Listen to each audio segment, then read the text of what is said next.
All right, welcome to Sunday Civics. My name's Tom Christie. A little bit of housekeeping here before we start the show this week.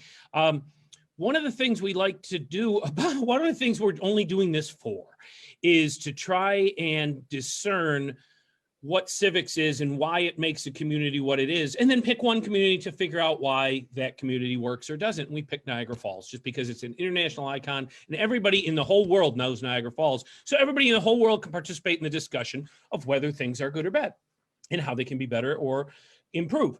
So along those lines, we want to be kind of the best we can be, the world class, first class in everything we do in Niagara Falls. Let's make everything first class. So about a few months ago, we were talking about elections and participation. And I talk to people all day long. So I was talking to a block club leader, and she said, wouldn't it be great if we had talks with candidates throughout the whole campaign season, instead of one debate at the end at the library where some people go, most people don't. We read about it in the paper and then we go vote. A golden idea. That thing had to happen. So from that discussion, I volunteered my help.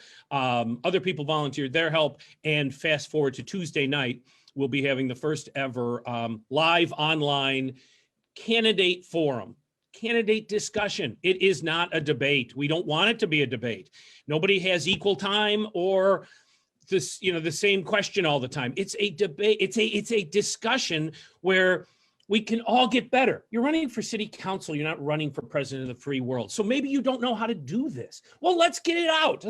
Let's practice with each other. Let's not have one. Let's have 6. And we'll all get better at talking to each other. No gotcha moments. No, but you said, he said, well, you're a scoundrel.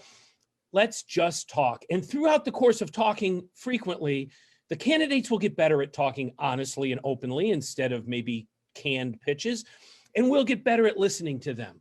They won't make one gaffe and then we'll hold that against them for all their lives. So we have 6 candidates participating. 3 seats are open. Half of these people are going to be our city representative next year. So very excited about that. That's Tuesday night. If you're tuning into this, click the same link. It's going to be on the same place. It's going to be on Facebook Live. Hopefully you can find it. So anyway, no pressure Tuesday night from the candidates. We've recruited the moderator, the Niagara Falls Gazette, the local paper. Joe Jenko's the editor of the paper, and he's going to moderate this debate. He's got a lot on his plate. He's got a lot of pressure here because he's got to really bring the best out of everyone and make them comfortable. So no pressure, Joe. But why I say this would be one of the coolest things we could do is, since this idea was put forth by a block club leader, the New York Times has conducted its 2 public debates via Zoom. Wildly successful. League of Women Voters in Buffalo has just announced last week that they'll do a Zoom debate in the mayor's race. Fantastic. So they didn't, it's not our idea that they're stealing or anything like that. They weren't listening into our calls. But the world is doing this. And if we can do it too, we're really cutting edge and we can make it look good. So that's my pitch for that. All right. This morning, we're going to talk. It's funny. When you have dates or months or events, that seems to be the only time you highlight something. But June, for whatever it's worth, is Gay Pride Month, apparently. Not that we should talk about this stuff only in June, but civics is all of us being smarter than any of us. So we don't want everybody talking about making civics better. We need everybody talking about civics. So if we exclude anyone, we're lesser for it. So that's what this is all about in general. So somehow we stumbled upon the president of Niagara Pride, and his name's Ron, and I can never pronounce anybody's last name, so I'm not even going to try. But that's the picture on the screen, Ron. Ron, thanks for doing this today. Hi, good morning. Thank you. So yes, pleasure to be here. Pronounce your last name so that I won't butcher it. Piaseczny.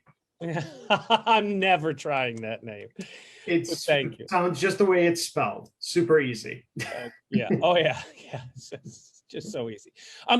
Okay. So talk to me about Niagara Pride. I have a lot of questions, but anyway, tell me what Niagara Pride is before I start interrupting and interjecting. Absolutely. So Niagara Pride, we are a 501c3 nonprofit. We recently gained that status back in November of 2020. We've been around for a couple of years doing different types of community service works People may remember us from the same-sex wedding ceremony, outdoor ceremony that we had in Niagara Falls State Park a couple of years ago prior to COVID. And we did a street festival. So we had kind of Niagara Falls' first Pride, Niagara County's first Pride festivals a couple of years back.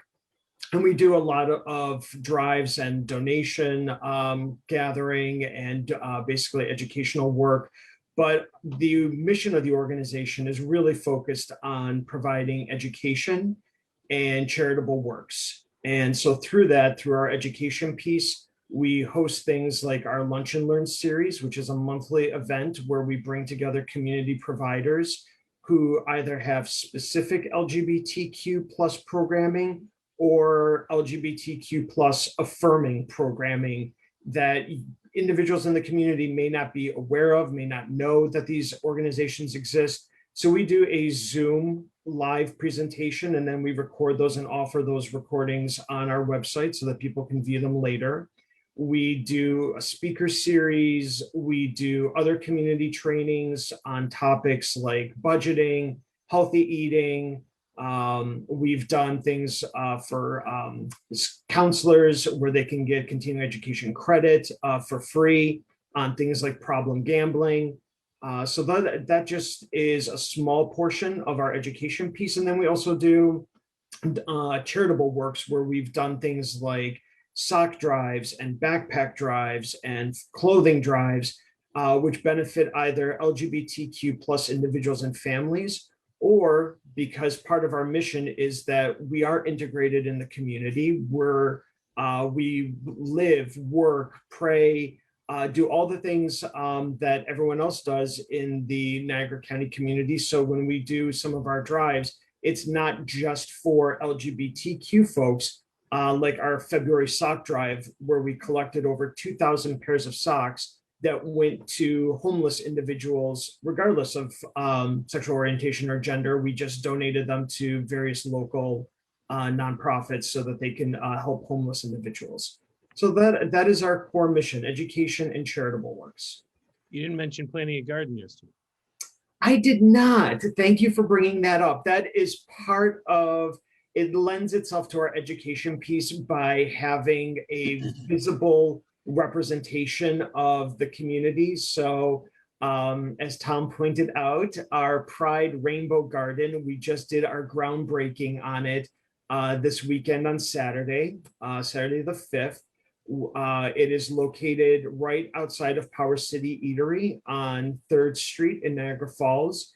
It's the first LGBTQ rainbow garden in Niagara County, with the mission of basically having that physical presence in Niagara County where people can go see a garden, see that there is representation, that there is diversity, and just feel welcomed, knowing that they have this place that they can go to and that physical representation of welcomeness. Let me ask you a little bit of the history of this, because it seems like at some point there was anger and violence towards gays. And now, at least for me, I don't even think of gays. It's become so, just it doesn't matter anymore. And so where was the tipping point from, we need to pray the gay away and you're messed up and people are nuts, to who cares? It seemed to happen overnight.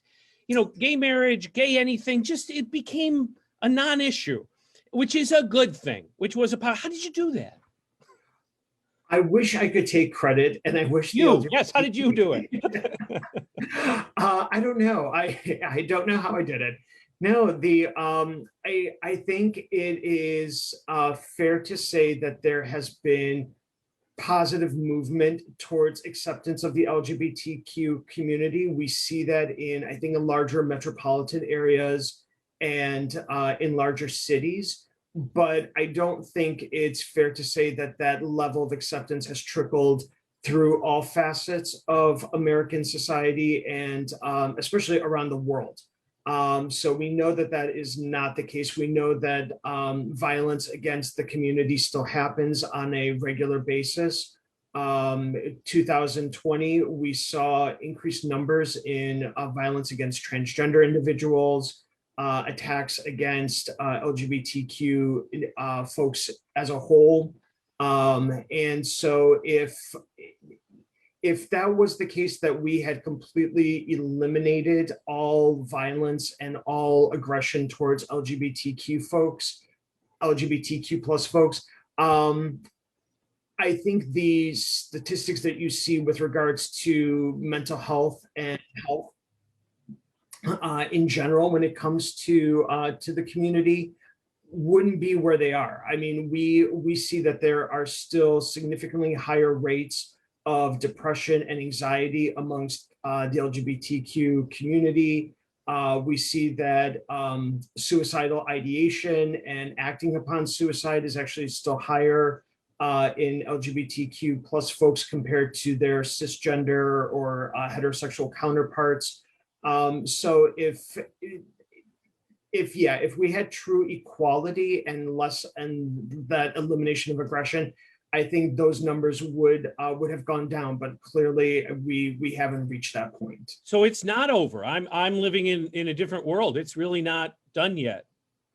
I think what we sometimes as a society, where we kind of have our blinders on and we don't see things, is when we live in, let's say, like communities like Buffalo, Niagara, where we have a number of universities and a number of colleges, and we have different types of industries.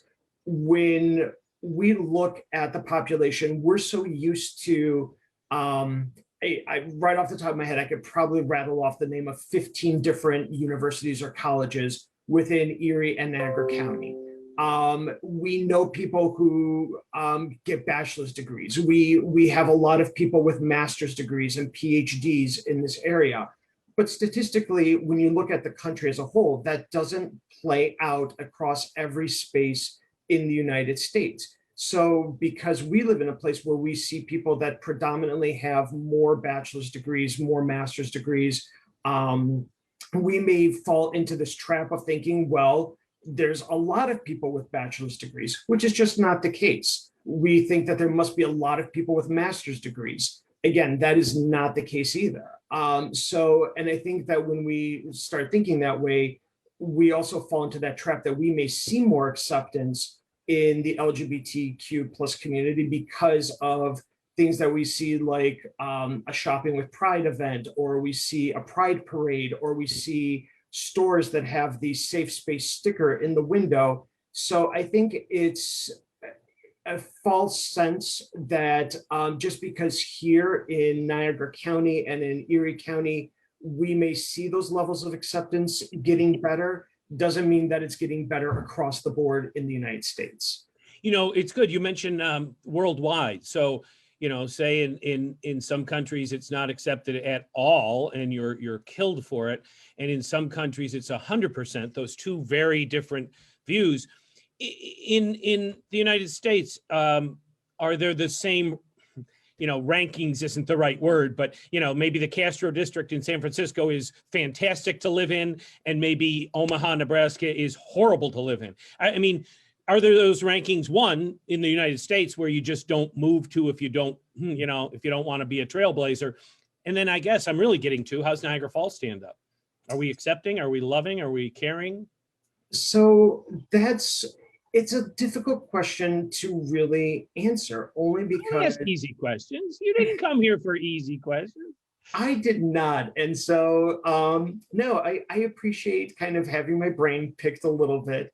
It's the reason I say that it's difficult is because I think one of the biggest things that, having worked in the LGBTQ community in Niagara County for a number of years now, I can't really produce and provide individuals with great data and statistics. A lot of what we have worked on and the things that we focus on as an agency and the work we do is a lot of times through anecdotal stuff. It is through the personal experiences of individuals who have come to our events or meetings that we've had, and we've kind of heard about kind of what is happening in the community. But for example, I can tell you that if I were to go to the different Niagara Falls or Niagara County websites where there is statistical data, there are great websites that list off in terms of statistic information about the breakdown for race and minorities, between gender, for men, women. I can rattle off facts and figures about religious denominations and how many people identify with what faith they belong to, the economy, all of these different things, housing costs and whatnot. I can't find data, and if it's there, it's not easily accessible. I can't find data to tell you how many LGBT people live in Niagara County or Niagara Falls. I can't provide you with statistics to say that 5 years ago, we had, let's say, 4% of the population, and a couple years later, it went up to 6% or 10%. If those numbers are there, they are either very buried somewhere or they're just not publicized.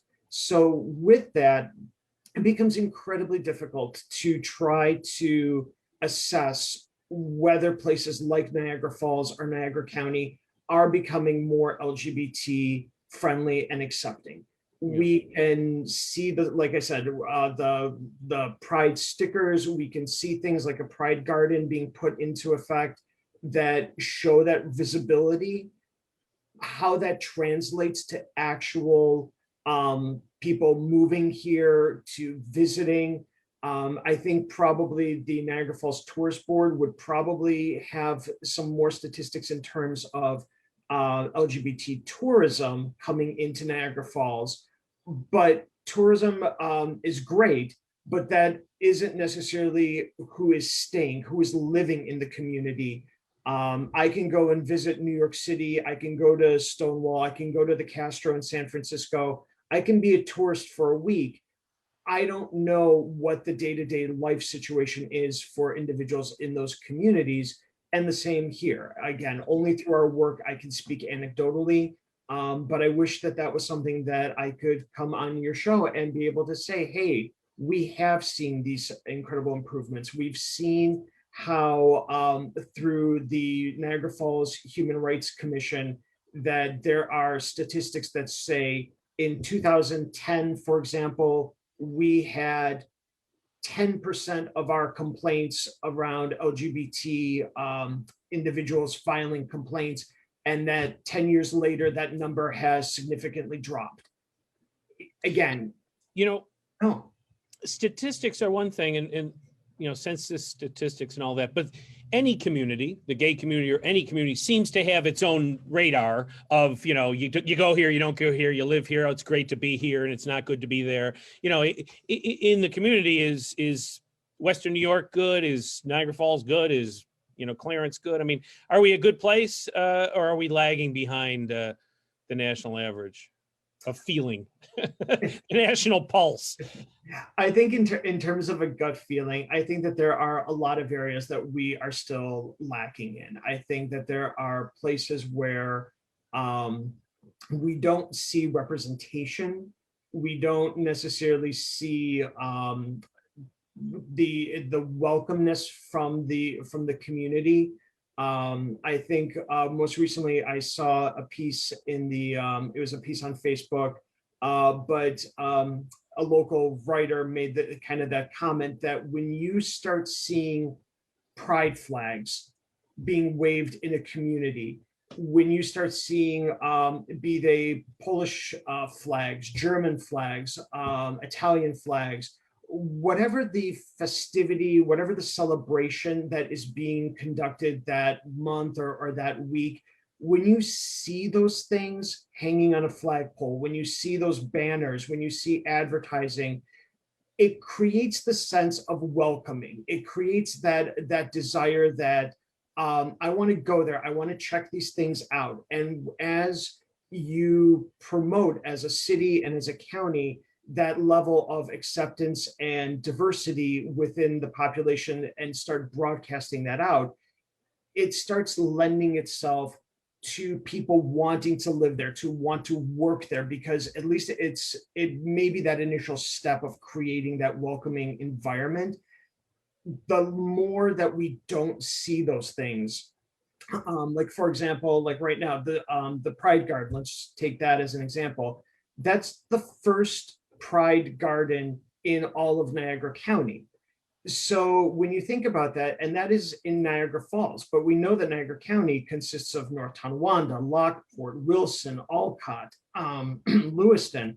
So when you don't see things like that, when you don't see yourself represented in the community, how do you even begin to feel safe?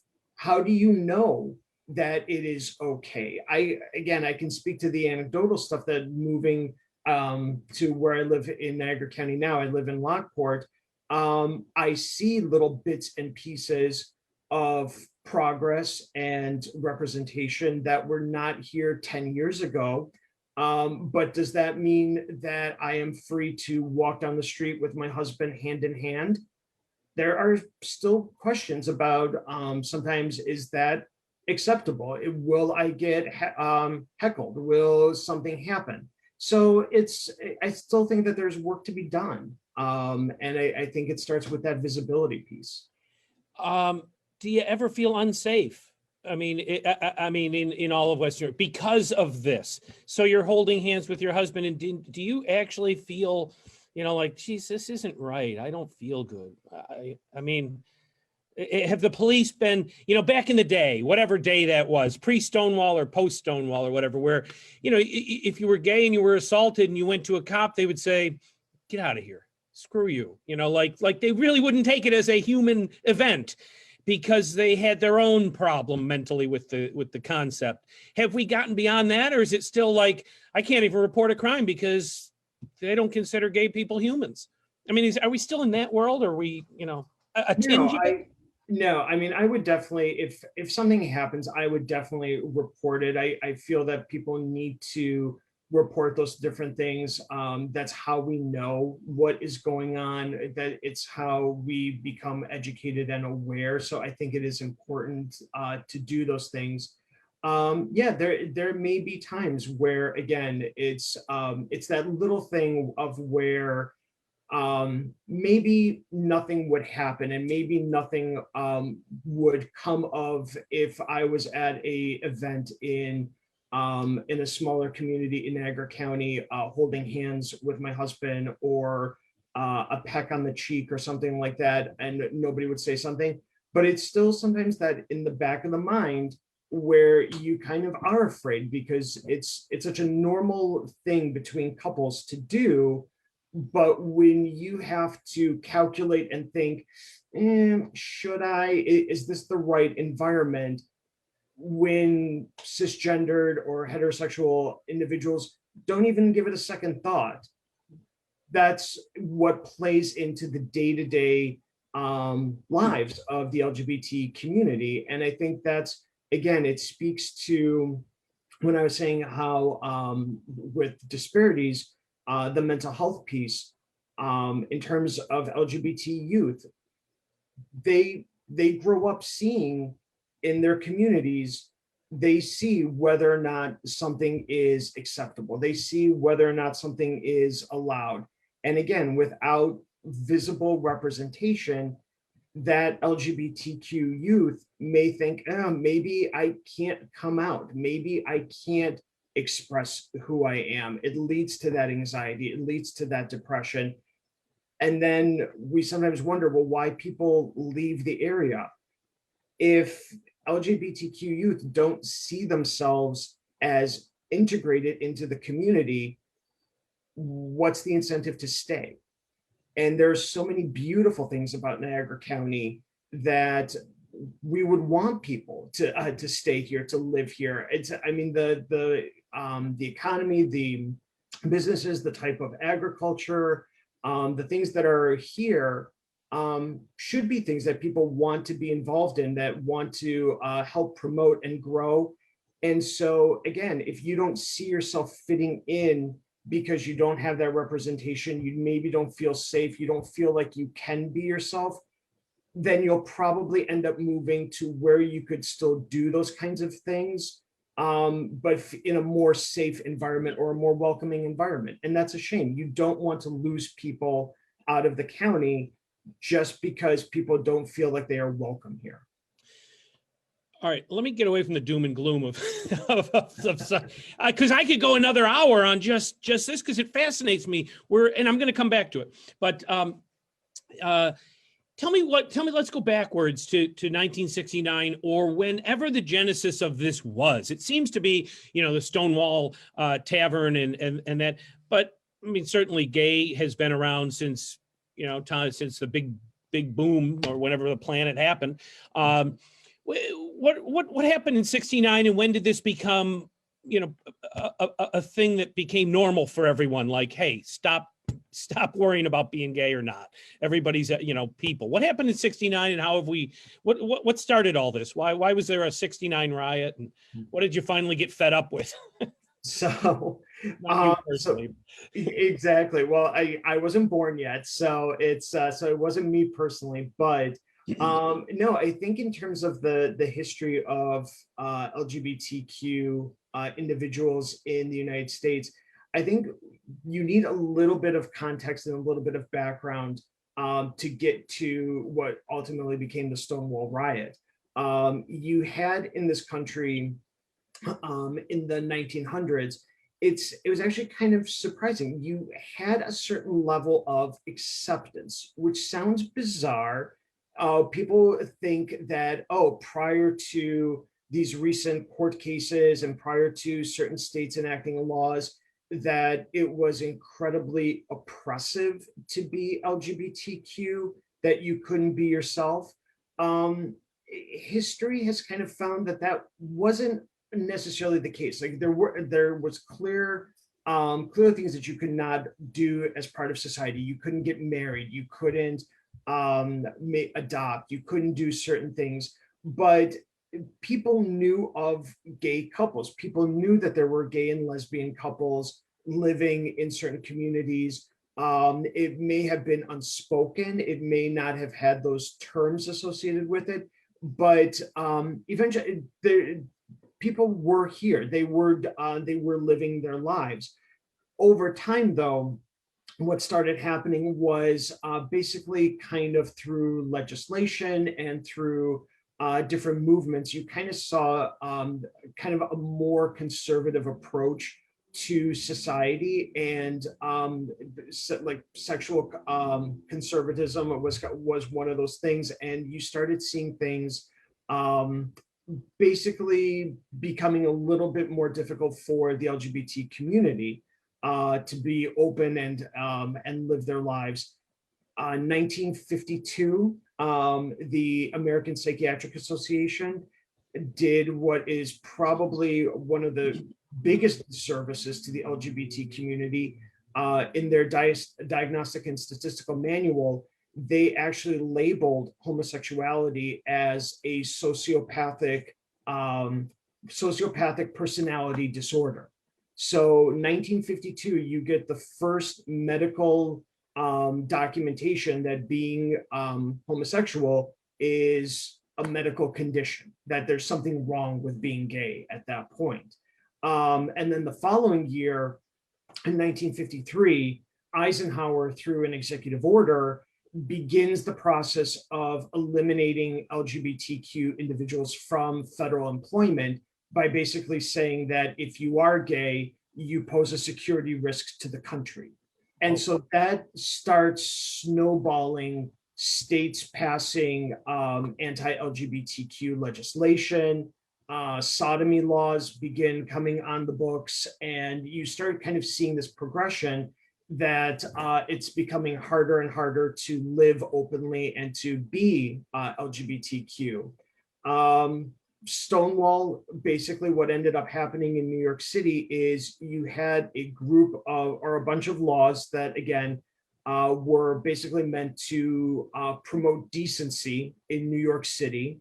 You had police crackdowns of LGBTQ bars and establishments, and the Stonewall Inn was basically one of those places where there was a police raid of a gay bar, and the patrons that evening, it was transgender people of color that fought back and said no more. And because of them basically starting that fight, Stonewall is considered the birth of the LGBT rights movement in this country. A year later, to commemorate the Stonewall riot, you actually had the Christopher Street Liberation March, which is considered the first LGBTQ pride basically march, but it was meant to commemorate the riot, and it was meant to basically start the process of advocating for LGBT rights. So 1969 became that kind of that turning point of, all right, these laws have to start changing. This we can't go down this path anymore. And it wasn't an easy fight. It didn't until 1973. It didn't happen it happened that the APA, the American Psychiatric Association, 20 years later finally reversed their position. And I wanted to ask that, so 1952 seems to be the biggest egregious act in the world and they did turn it. They did change their mind. Yes. So in 73, they completely removed it. They removed homosexuality as being a mental disorder. That's not to say that there weren't other pieces of the LGBTQ community that were still listed in there. So you still had under transgender, there were different diagnoses that still maintained like gendered identity disorder. Those kinds of things were still listed in there, but homosexuality was removed in 1973. But wait a minute, restore my faith in psychiatry, because I had the highest opinion for psychiatry. They seem like quacks in 1952. What made them believe that?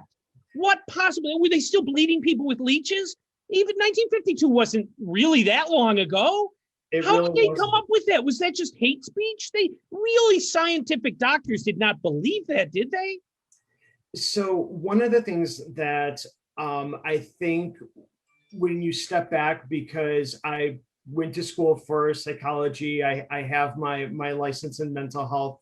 One of the things that we learn is that the Diagnostic and Statistical Manual, which is the main book that psychologists use and counselors use when they come up with a diagnosis for an individual, a lot of what we consider mental health issues stem from society looking at what would be deemed basically out of the norm. So I'll give the example of, there may be cultures where there are individuals who say that they speak to spirits, that they are able to communicate with the dead. They hear voices. And those people in some cultures are revered. It is actually believed that, no, this is normal. We have shamans, we have different spiritual leaders that can do that. For them, it would not be uncommon, or it would be considered abnormal for somebody to say, I hear voices. Here, you have, on the flip side, you have a society that when somebody says that, all right, well, maybe something is going on. Maybe there is something abnormal about that, because in our society, we say that you shouldn't be hearing voices. It's not right or wrong. It's just that the Diagnostic Statistical Manual really seems to be more of a reflection of the times that it is in. And so as there were basically changes in social ideas and norms, the APA basically kind of followed suit with that, with its manual. And as progress started to happen, you see things being rewritten and changed. So I don't want to say lose faith in the APA. I am a counselor. You are way too intellectually nice and tolerant. I'd be apoplectic if that's what this a medical society ruled you mentally deficient. You got to be kidding me. That's offensive on every level you can imagine. I know that they changed their mind, but Jesus, where did that come from? It's a hard pill to swallow, but nothing nothing ever really comes easy in life. And so I think that is just one of those things that when we look at again where we are as a society, I, I I could make that argument in terms of the LGBT community, but for how long have women not have rights? For how long did people of color not have rights as well? We're still in those places. We still haven't gotten there. Well, let me ask you that. So in all of those other topics, is specific to the gay community, where is equality? Do we have it yet? Where does the anger and hatred come from in any of these anger and hatred issues? And certainly in the last few years, we were talking earlier that it's just accelerated. Why do you think, if you know more about the LGBTQ, then go there. But if it's race, if it's the hate against Asians lately, if it's the hate against women or blacks, where is this coming from? Why do we do this as a species? Why do we just hate? Oh, yeah, you only have a few minutes. 90 seconds. Give me that. No. Sure, Tom. If I had the answer, I would be probably a billionaire, having written the book that defines that. There are so many different sociological and psychological studies that have looked at why people do that. Part of it is fear. Part of it is the lack of understanding.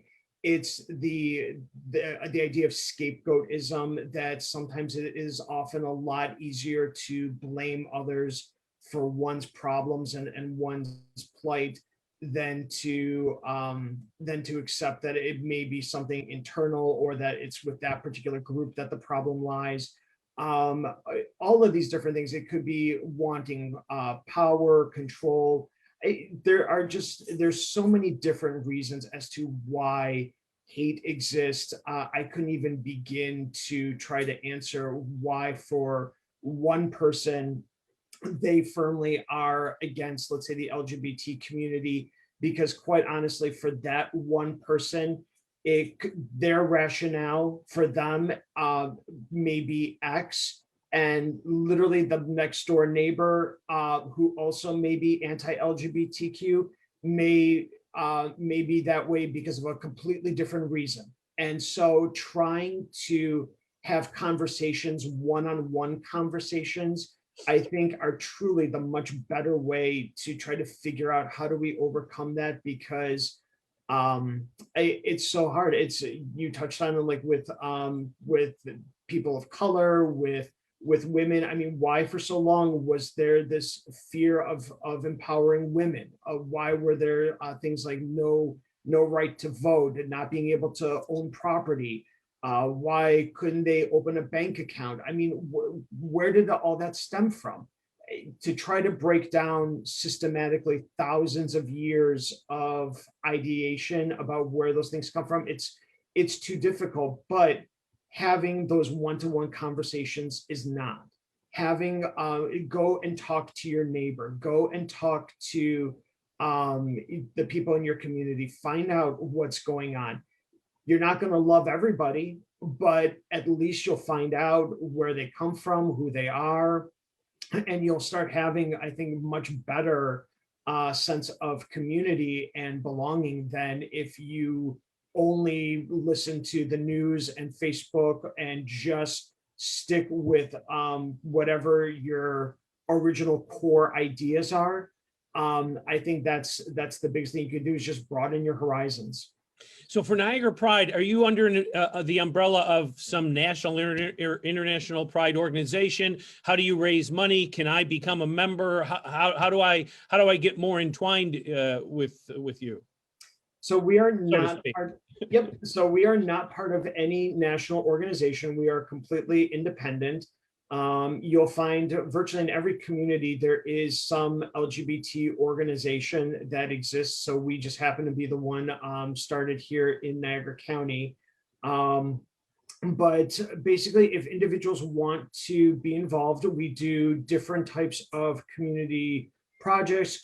We do our education pieces where we have different trainings. People can sign up, come to any of our events. We welcome anybody to do that. Once we're back and able to do more in-person programming, we welcome anybody to stop in, come check us out, come talk to us. And if people want to donate, we're not grant, excuse me, we're not grant funded. So therefore, all of our programming comes as a result of the financial support of, to steal another organization's, through the viewers like you. Basically, it is through the continued generosity of businesses and individuals that work with us for donations, and people that just donate to us. That's how we're able to provide our programming and do carry on the mission, is through donations. So we've been using that term all this time, and it was a gay term. We've stolen that from the gay community. No, let's start a controversy here. All right, well, enough about you. Let's talk about me. What do you think? I never want to make this something bad, something else good, but what do you think is the number one priority for the city of Niagara Falls?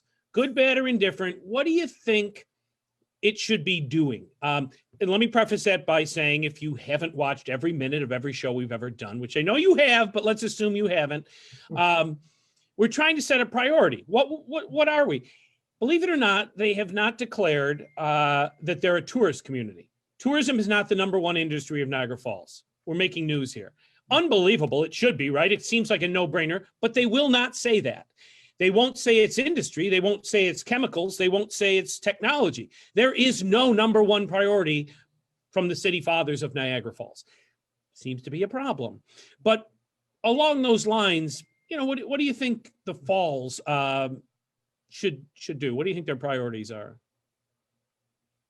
I think from a minority perspective, I think one of the biggest things is looking at how to increase that level of visibility, but also working with the different communities. I know that there are in other cities and other towns, there are advisory boards, there are, whether it's city council or some type of community-based advisory board that is part of the local government, where you have people that represent those communities.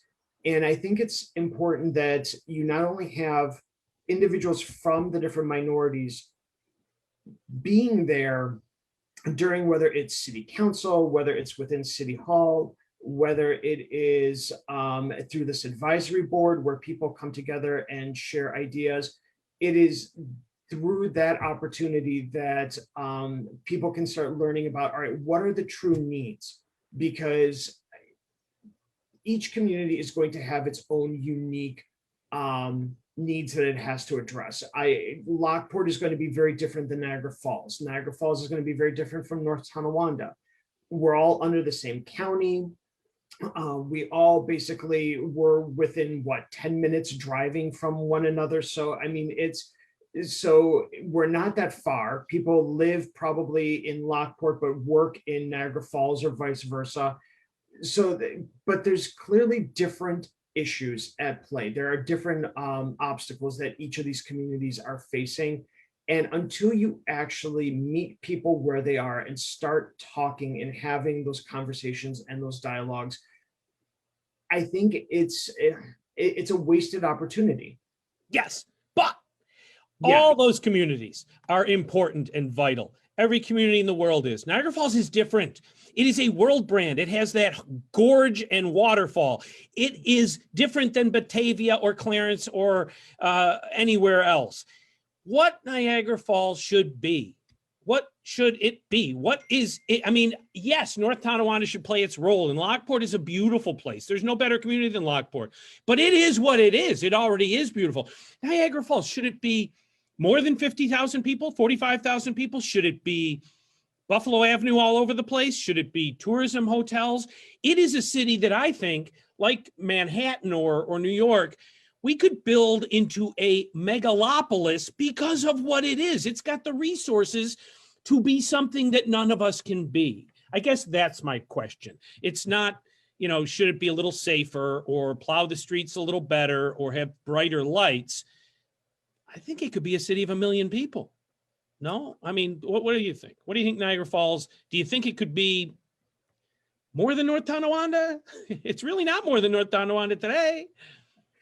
I think I'm going to be honest with you, Tom. I think that of the different places that I have seen in my life and visited, one of the things that always struck me as odd, and it seems like I may be dodging the question, I'm not, it's kind of like a circular path to get there, is I have seen cities that grew up that had centralized industry, and those industries maybe started dying.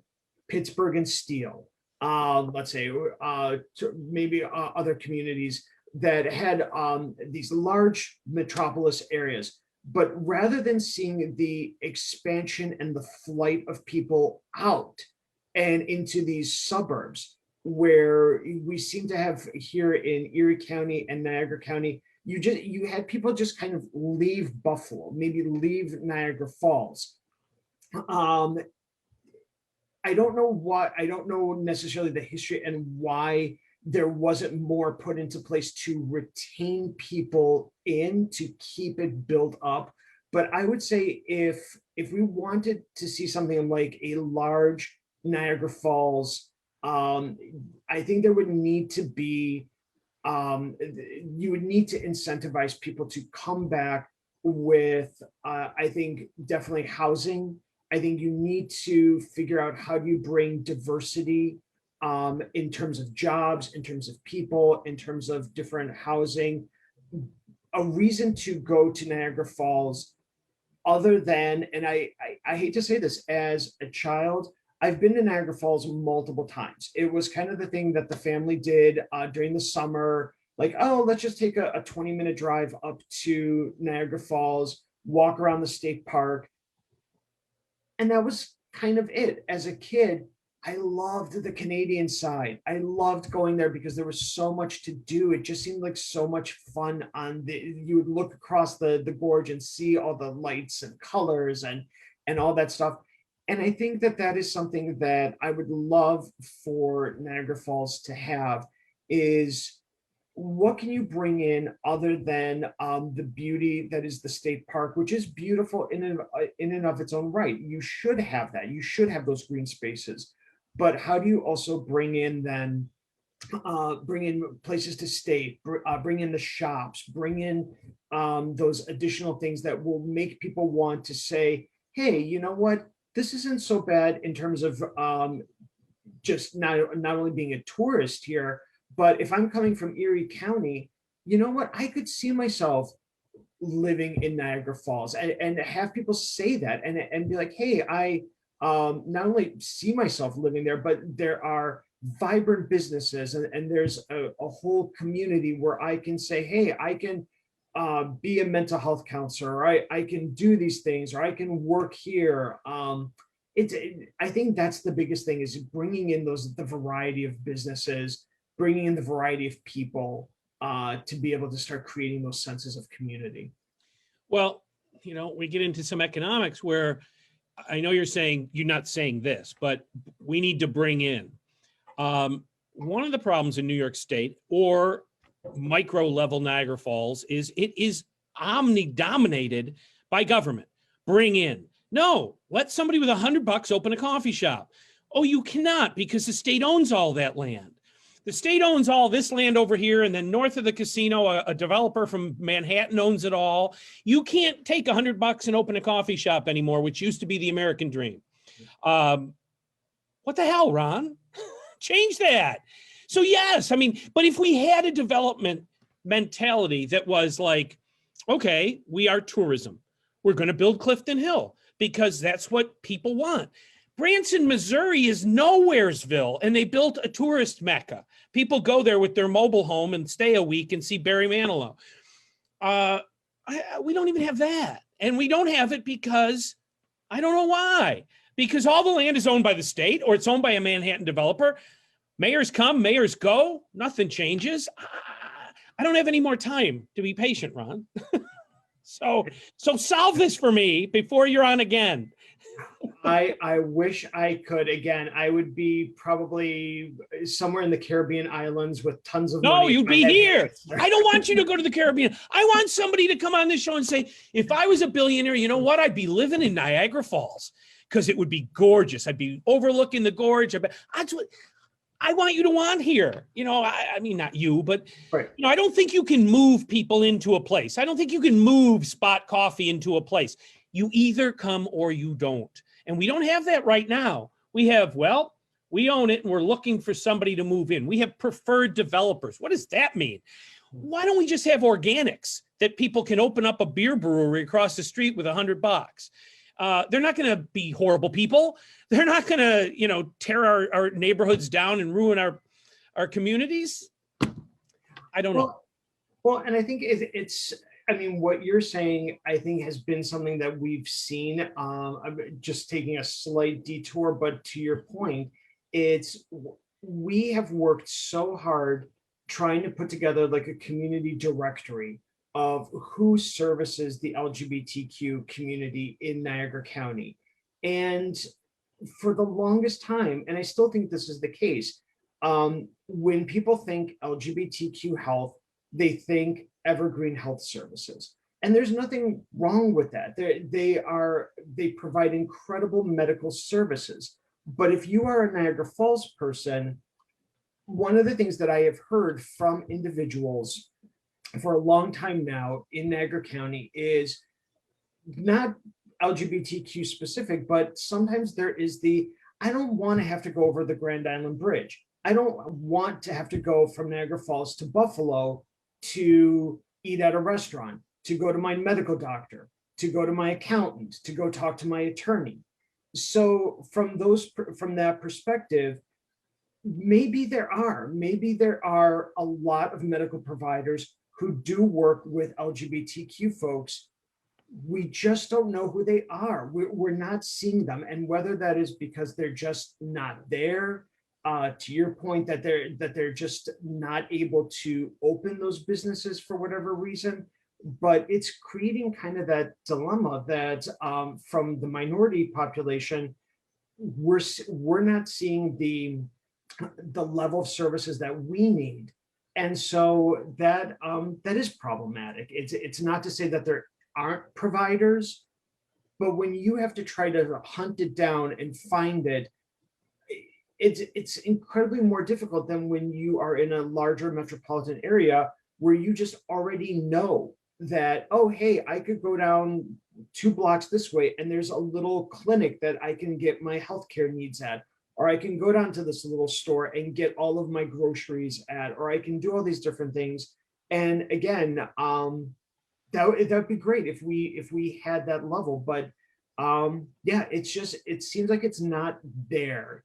But this stuff doesn't seem that difficult. So, you know, there was a video game 20 years ago, I think, called Sim City, right? And you just put little things, and when you put a bridge, it took a little while, but then people probably started to drive over it. When you put a little zoo over here, people started, you know, children came.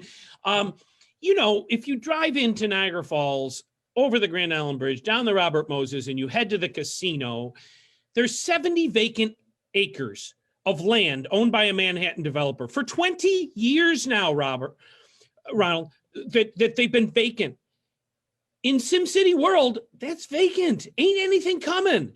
There isn't going to be a local grocery store in that neighborhood because there's 70 vacant acres. And there's not going to be anything in that neighborhood. There's not going to be an accountant. There's not going to be a tavern because there's 70 vacant acres. You know, the probably most valuable piece of property in the entire city is called the Turtle. It's on city property and it's vacant and pays 0 taxes. I don't know. The mayor seems to be talking about whether police reports should be available to the newspaper. That doesn't seem to be SimCity's number one concern. So I don't know. I'm trying to have this conversation because as an outsider, as an interested person, I don't get it. And yet it seems to be a jewel that you could build a mega city that kicks off. I'm not trying to wipe out corruption or be moral. It kicks off money for everyone to steal if you build a bigger city.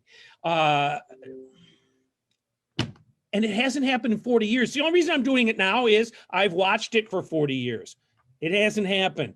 I can watch it another 40, God forbid. It ain't going to happen either unless we start beating some drums about it. So, well, and I think that it goes back to those conversations, having more people talking and united. There really should not be your check's in the mail. It's really difficult in this day and age, I think, to still operate as an island, as a nonprofit, or as a service organization. A couple of years back, when I was still working in the mental health nonprofit world, there was this concept of no wrong door. And if I was working at mental health agency X and somebody came in and said, hey, I have this mental health problem, but I also have medical needs, I have transportation issues, I need accounting services. My agency could not do all of those things.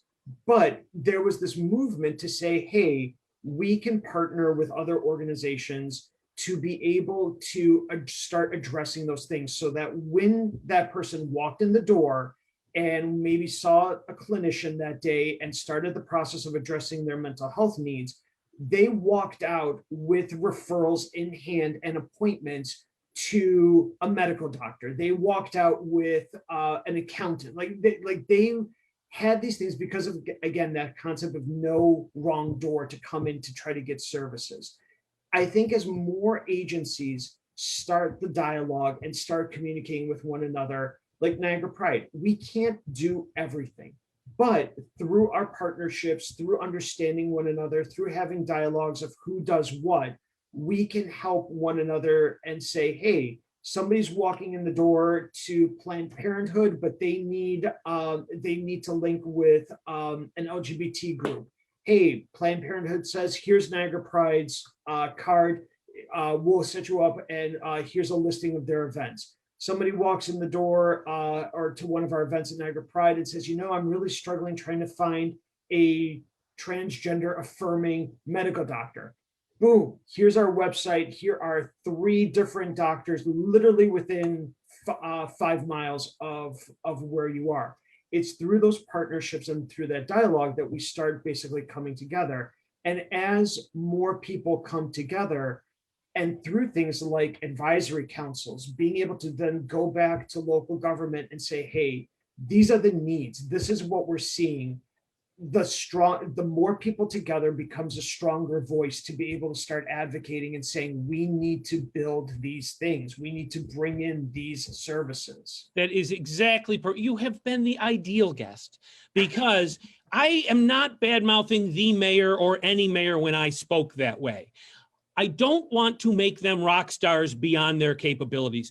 You are every bit as important as whoever the mayor is, whoever the councilman is. We're all in this together. And I think over time, your voice, not you specifically, but any one person's voice has become diminished compared to rock star X or Y. No, I want to ask you that question, Ronald, and I want to ask other people that question. I don't want to always have to just call the mayor's office, show up at a city council meeting. Showing up at a city council meeting is akin to watching my neighbor in a cubicle next to me work. It's their job. Do your job. I don't have to come watch you do your job. Your work stands on its own, and it's not standing sometimes all that perfectly. So that's why I want to ask you that. I don't ever want to badmouth our public officials. They're our key. They're our team members, but they're not the be all and end all as well. So anyway, hey, we're out of time. Oh, no. That was an hour. Yeah. Thank you so much. Thank you for having me. How do we find out more about Pride? Do you have a website? Of course, everybody We do. www.niagarapride.org. You can also look us up on Facebook, And we do have a Twitter and Instagram account as well. I'm gonna, if it's okay, I'll get with you after this show sometime in the next year. I mean to do it tomorrow, and it may not happen, and add all that information to the Civics project as well, because all of us are smarter than any of us, and certainly you proved that today. And I want to incorporate all of your knowledge into this project, if that's all right, somehow. Absolutely. So right. Definitely, thank you. Hey, enjoy the rest of your day. Thanks so much. You do the same. Thank you, Tom. Bye-bye. Bye-bye now.